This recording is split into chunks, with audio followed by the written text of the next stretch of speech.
yesterday, everybody, all the presentations in the morning, were talking about that, and everybody was drawing it with his hand. That is the cycle that cement markets go through. And we yesterday had a morning focus on Saudi Arabian market and some touches on other markets. Today I will try to link that we try with a historical story of the cement market, and we'll do a zoom in on some of the major markets on the MENA to connect that story and how does this end, or how do we correct this. So, not to take a lot of time, so it's going to be about market strategy and competitiveness, and I will cover the story, as I said, and the main message I want to get into is cement markets does not fail due to volume, does not fail due to prices, they mainly fail due to discipline of players, and they recover only by structure.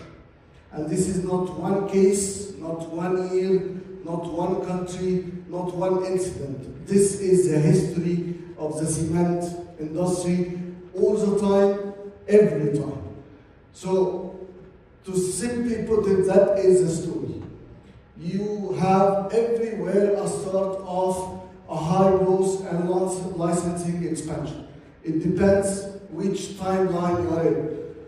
It's happening in Africa now. It was happening in Europe 100 years ago. It was happening in GCC 50 years ago. It was happening in North Africa in the 30s and 40s.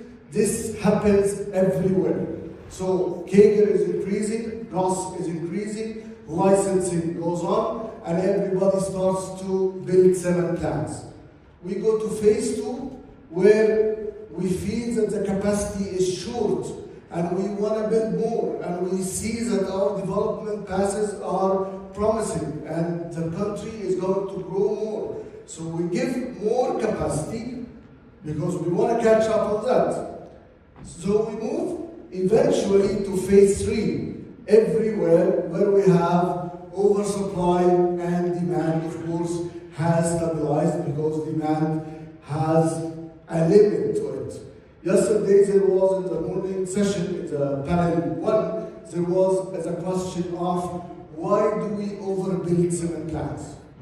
Who is responsible to that? There is a simple golden ratio that everybody skips. I don't know why. There is a limit to the cement tonnage per capita of any country. This has been proven by history, this has been proven by geography, this has been everywhere. There are some limited exceptions to that, but 1 ton per capita is generally the limit of most countries. So if we are at 0.9 and we are doing a strategy to a country, we need to think a bit more before we add more capacity to reach the 1.2 and the 1.3 and 1.4 and 1.8. And China is a very good example of that. They rolled back on a huge index, and now they are correcting the market. They are not getting back. They are not doing it slower. They are correcting the market, and we'll see the passes of correction. So once you reach the oversupply piece, you are on phase 4, which is most of North Africa and MENA region is in now, which is margin suppression and strategic stress. This is where capacity is higher than demand. We have price pressures, or we have price wars, or we have market structuring, or we have a status quo. Out of that phase, there is the phase 5, which is an inevitable resolution.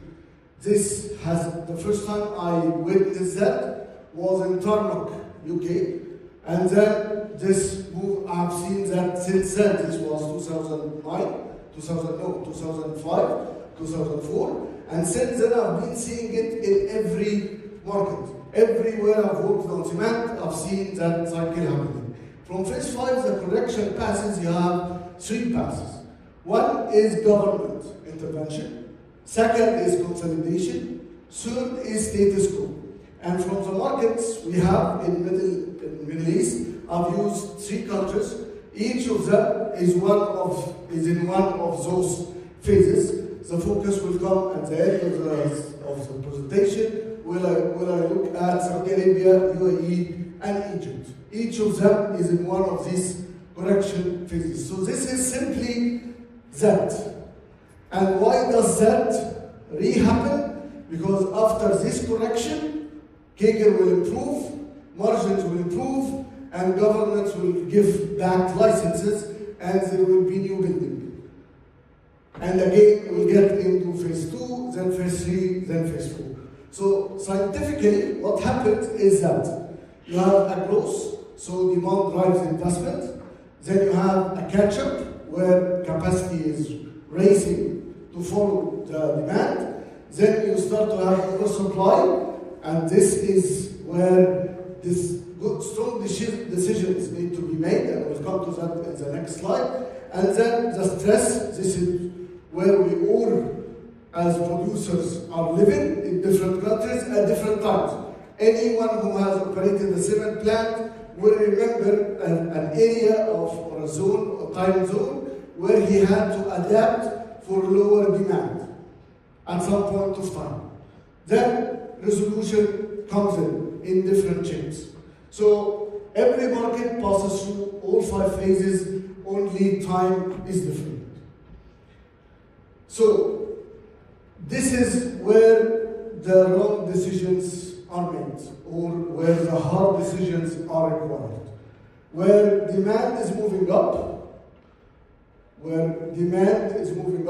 the blue line, and capacity is following, there is this break-even point that should be proactively anticipated. And on a country strategy, or on a market segment strategy, if it is not anticipated, what usually happens is capacity has surpassed demand. And this almost 95% happens everywhere. I've never seen someone who does not do that, somewhere that doesn't have that, regardless of the country or of the strategy, because CAGRs here and paybacks on cement plants are very lucrative. In that time in Egypt, where we were doing that, the CAGR of Egypt was 14% above the average of the world, was 18% above the average of MENA, and the return on investment was below 5 years. So anybody who has above $50 million was looking to do a cement plant in Egypt, and this is where we moved on a capacity from 40-something to 80 or 90-something. But demand, of course, did not pick up and stayed on the normal average of a ton plus to a capita, or 0.9 to a capita, and this is where the rational number is. And the problem is, at this point, every investment decision looks right. The only missing point is anticipation of the cycle. And everyone thinks that they will be among the survivors, either by capacity or by geographical location. This is where board starts to do SWOT and try to find the opportunity, and where is the threat to make it a sense. You get into this cycle, you are part of the stress, regardless where you are or how good you are. This is a market rule. But within that, there are different behaviors within the stress piece. There are efficient plants that only suffer margin compression. And this is survival. This is doable. This is where people need to work on operational excellence early before the stress, so they get into it when they are ready and they can survive it in a good condition and keep their market shares, keep their market caps. These are the people who live through them. The major problem is when the maintenance is different. Those are weak plants, they are going to lose, and they are either going to be bought out or sold out or closed. Well, that is not the discussion. The other point is a problem where people start to define, and this happens even on multinational groups, that when we are in the stress phase, the first thing we say is any capital that is above 2 years is not accepted. I have never seen worse rules than that. There are things called sustaining capex. The plant needs that capex, or it's a strategic requirement capex. We're discussing one of those in a country where needed 100 million or almost 80 million investment in a power plant, that without it, the plant has to be sold. And the multinational was looking at that and saying that this is a crazy capex in that stress period. And actually, they were forced to sell that plant when the market was picking up. And paid the 80 million. Because the guy who wanted to buy did not buy without the power plant. So the idea of limiting capex because we are in a stress period, there is a reason we do capex analysis. There are sustaining capex that are required, regardless of the payback. It is required to keep you to the next cycle. If you don't do it, you don't get to the next cycle. So, So you have reset levels. Those are the one in the control of the company is the position, which is adapting on the imposed structure, making the best of it. This is where the plant people, the company, manpower makes all the difference. This is where your team, your talent is the most important capex that you have. And there is the request that you go with, which is the policy part where we go to ask the government to fix the problem for us. Please give us a floor price. Please increase top price. Please give us quota. Please relieve us of tariff. Please and please and please. And there are three types of governments. There are governments that do nothing about it and let the market correct itself, like UAE. There are governments that intervene and fix the problem, regardless how they see Egyptian government. And there are governments in between that are not yet decisive on which way to go, like many of the other countries in GCC and North Africa. So, out of that, is there a solution? Yes, there is a solution. So the three solution passes are simply government intervention, the Egyptian example, and other examples that happen, because usually the government intervention is a periodic intervention. It's not a continuous long-term intervention. It's a period to fix and correct the market and then relief back to free market operation. Then there is a market consolidation, which is, from my point of view, the smartest way to be done in the stress periods. Of course, if the market governance, the situation allows, and the scenarios are possible. And finally, the status quo survival. And I see that as where cement people need to be the one focusing. Because we, company people, company teams, this is what we can control. Adaptation, cost-cutting, efficiency, and focusing on exports or any other cash liquidity approach. There is a lot of very good examples on that, and this is where operational excellence lies, and now operational excellence is tied to decarbonization. This is why we always name decarbonization as reducing cost and reducing carbon, because they go hand in hand. This is a 50% of decarbonization that we do with cost reduction. This is where cement companies need to operate. This is why operational excellence, since the financial crisis, has been the name of the game in all cement plants, because that cycle is everywhere in the world. It depends on the stress of it, how strong it is.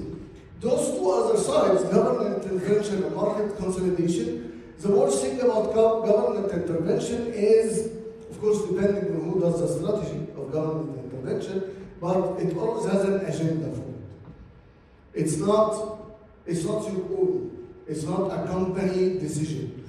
You are part of a pack. It depends which end of the stick you will get.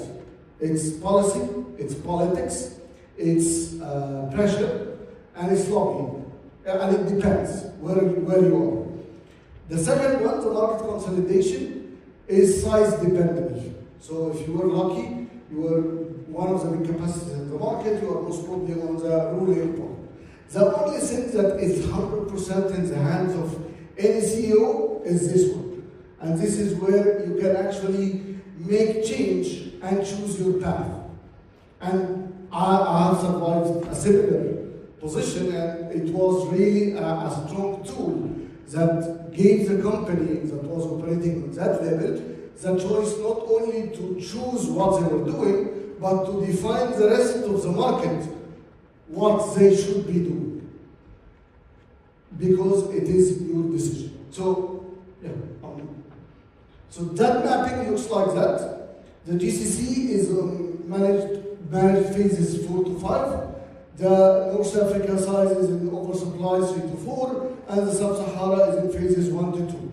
So again, when we look at the MEA, we cannot look at one market, we are looking at many scenarios, and each country has its own separate profile. The main issues that can be taken for the regional trades are, one, we have high political sensitivity when it comes to cement. It's a strategic commodity.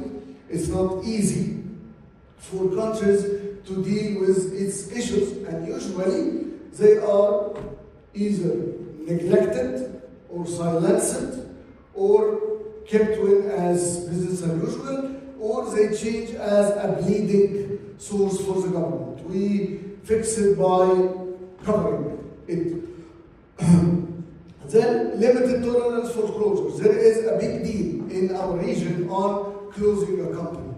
There is major interventions on the freedom of markets just to defense a closure of a company, which economically, if you look at it, is counterproductive for the whole economy of the sector in that country and the country itself. It's better to close this company or sell it to the best of everyone. Finally, the strong state influence. There is a lot of governance or government interventions that can block market correction or can push market correction in a certain direction. So I'm putting examples from different countries in the region. These are the two extremes. Saudi Arabia, Egypt was in the same position 4 years ago or 3 years ago until the government did the quota, and then we have the prices selected and stepped well, and companies started to make profits, not very much high profits. So Egyptians don't hate me, but they are doing much better margins than they were doing in the past 4 years, and the intervention was limited by time, so the quota was lifted, and it might come back or not, that's a story, but the point is it was done for a specific time until prices were corrected. Saudi Arabia is in that trail of price wars and compression phase since 2000, I would say 16 or 17, and it has been trailing for years into that until a market correction intervention has happened. On the other hand, the mirror of that position is UAE. UAE price has been on 120 dirham since I started to study UAE. So this was maybe 2012. Until date, it has until last year, it has almost been 120. And it's oversupply, we are talking about utilization of 50%. But the government was very clear, we are going to do nothing. You like it, you stay, you don't like it, you leave. And people took the adaptation way, the adapt or disappear approach. Some of them disappeared, this is why there is selling and buying of business units in UAE, or staying and perform well. This is why the current players in UAE are very efficient and very high on the level of operational excellence, most of them, I would say. So that was a decision of market correction, so the third pass also works. So to producers, and this is where we look at, there is a lot here, I will not cover all of it, but I would like to look at the most important pieces. First of all, CEOs and leadership in a country need to accept the existing structure. The past is not coming back. Once this cycle starts, it started. Once executed, it is executed. You need to find a way out of it. Don't expect that it will correct itself, because it will not. Second is its position, not volume. And volume is a problem that brings price wars. Volume is what makes profits, I agree, but position, which means a volume with a strategy, is more important. Then, the only way out is cost resilience.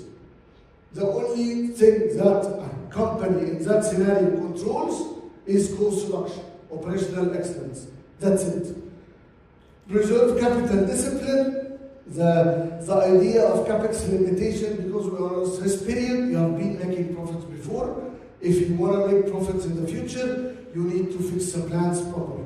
There are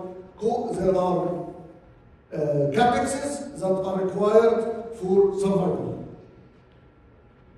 Create optionality, align with policy direction. Finally, sequence decarbonization. This is the only new piece added to the stresses that was happening in the earlier cycles, that in this cycle, in the world, we have carbon added to it. So the only piece I want to add here is decarbonization alone does not benefit the planet.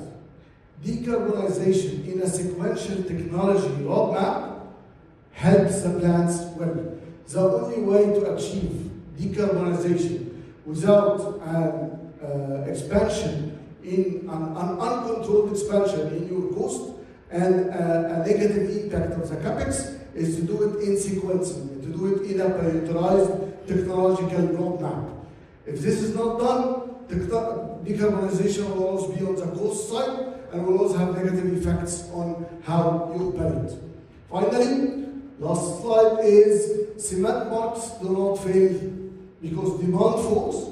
They fail because capacity outgrows discipline, and they recover not through competition, but through structure. Thank you very much.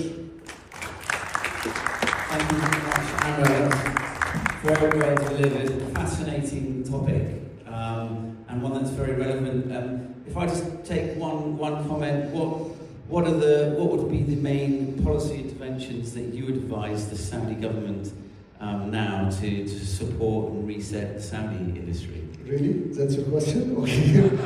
So I would say that the best way out for the market now, my point of view, is a bottom price until the market is a bit corrected, and then consolidation when companies are in a better position than they are now to have, I would say, a balanced consolidation.